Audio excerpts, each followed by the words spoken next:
Welcome everybody, this is Philip Tracy, editor at RCR Wireless News and Industrial IoT 5G. I'm here with Art Lancaster. He's the CTO of Affinegy. They're an IoT device management and support company out of Austin. Art, thanks for being here with us. Thank you, Philip. Now we're here because we're going to talk about the merger of two groups, the Allseen Alliance and the Open Connectivity Foundation. These are two groups attempting to expedite interoperability within IoT. Interoperability, a word used a lot in just about any IoT convention you go to. What is interoperability within IoT? Well, Philip, I think interoperability is one of the key things that has been badly lacking in Internet of Things technologies. It's been a real impediment to the growth and adoption of technologies. One of the key things many have experienced when we think of smart home automation or in automation applications in factories or industrial applications. It's really common and has been for years that you may buy some things from a particular company, like in industrial it may be a robotics company, and they've got factory robot automation and software that runs them and so forth, but they only work with the ones from that company. We see the same thing where in the consumer markets for consumer automation, for smart home technology, entertainment technology, that as you connect things to the internet, it would be great if they could just talk to each other, and that you could have one remote control if it's in your home, or you could have a choice when you're procuring that equipment that's going to be in an industrial setting, so that you can have software platforms that can be used to manage them. Now, these are not completely lacking. There's been progress in different verticals. What we're really looking to do is propel the real growth opportunity, which is enormous. You know, you just hear about all the billions of devices that will be connected by 2020 and so forth.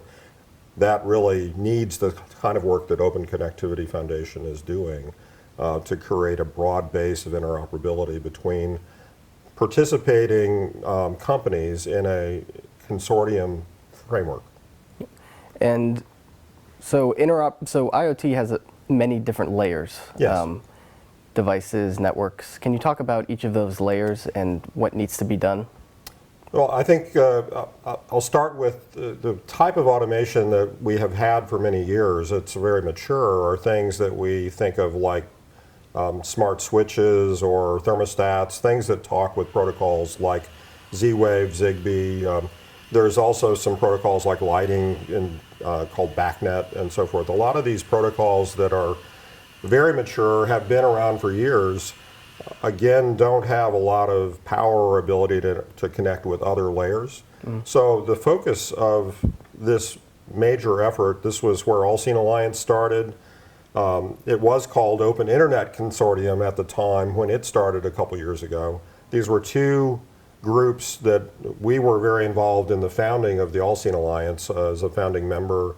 That's almost 3 years ago now, and I was a board member in Allseen Alliance as well.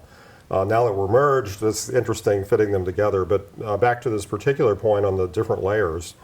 At the application layer, that's the kind of key place where you can get bridging technology to the layers below. The software that we use to control algorithms, either to take data to make analytics or to write workflows if it's in a factory, or simple ways that we can use our connectivity in our home for dealing with the lights, locks, webcams, entertainment systems interacting with it, the kinds of things we see today in some of the recent products. They still tend to be too siloed, so that's one of the things we're trying to get through. But one of the best places you can transcend that, and it's a very effective way to get broad interoperability in the kinds of software-driven experiences we need, is to work at the application layer. So what that really means is the things like Z-Wave or Zigbee tend to be right down at the physical networking layer, and the early automation technologies often put a very simple interface schema for is it on or off, what's the temperature, things of that nature. But those were actually baked right into the radio modules. And if you wanted to write a Zigbee application, you had to write APIs to the Zigbee application directly in the software you were using. And that's the way we lived for, it's been well over a decade now.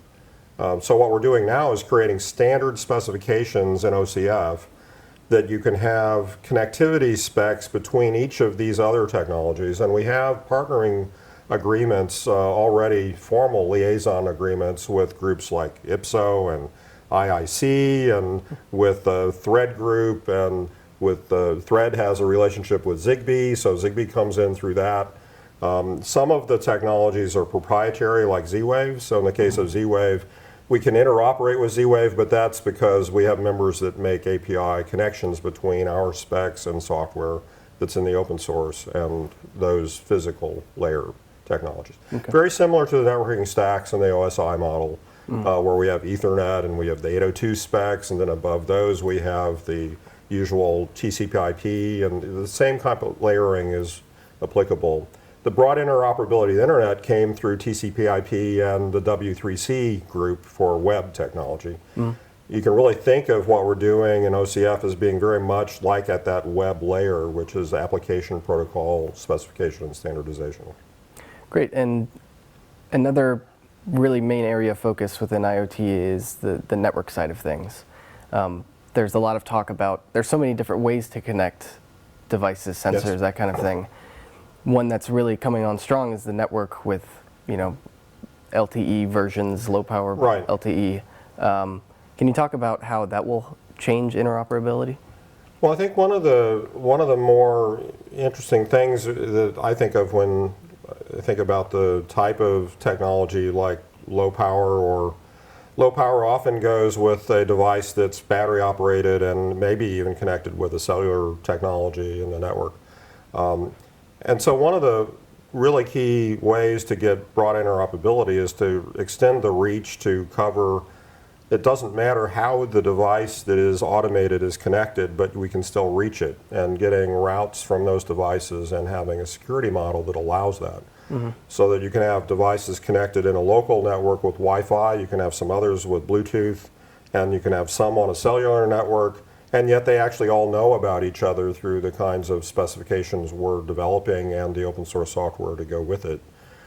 Because we have a security actually the way I'll describe it is, our method, and this was true in Allseen and it's been true in OCF, and so we've had a lot in common that set the foundation for this merging, is addresses are done with a namespace, much like you can think of web URLs. The applications and devices that when you reach them, you ask for them by their name, basically. And so a lot of the technology is creating routing that can go through, it doesn't matter if it's on wired Ethernet, if it's on Wi-Fi, if it's connected on LTE.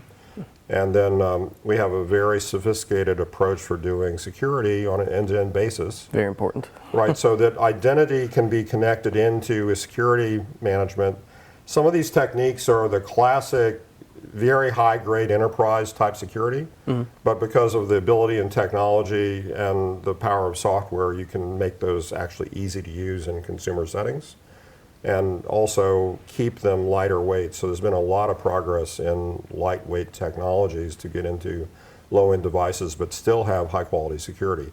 I think that's been one of the weaknesses of some of the older automation techniques, is their security model just couldn't afford the resource that you need to get a decent amount of encryption. Yep.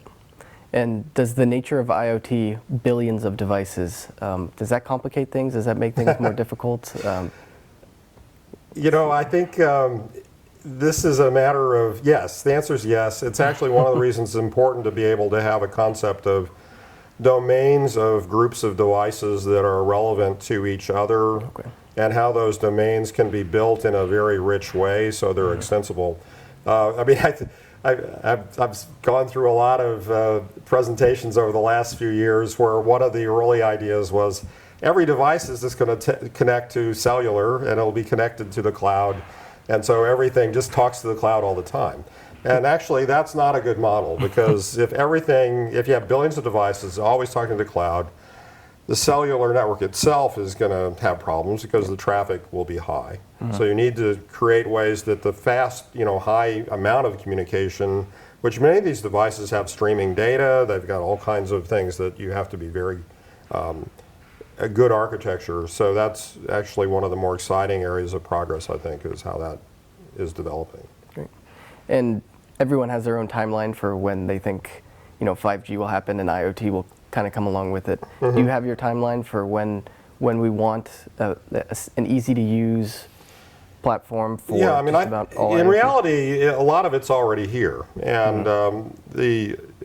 particularly in consumer applications, that's an area where people have sort of said, when is it going to matter? Is it here, et cetera? And while it's very much here, and it sneaks up on you, you don't really recognize it until you say, how would I live without that Echo box in my kitchen? Or so once you get one of these things, it becomes really a part of your life. Yeah.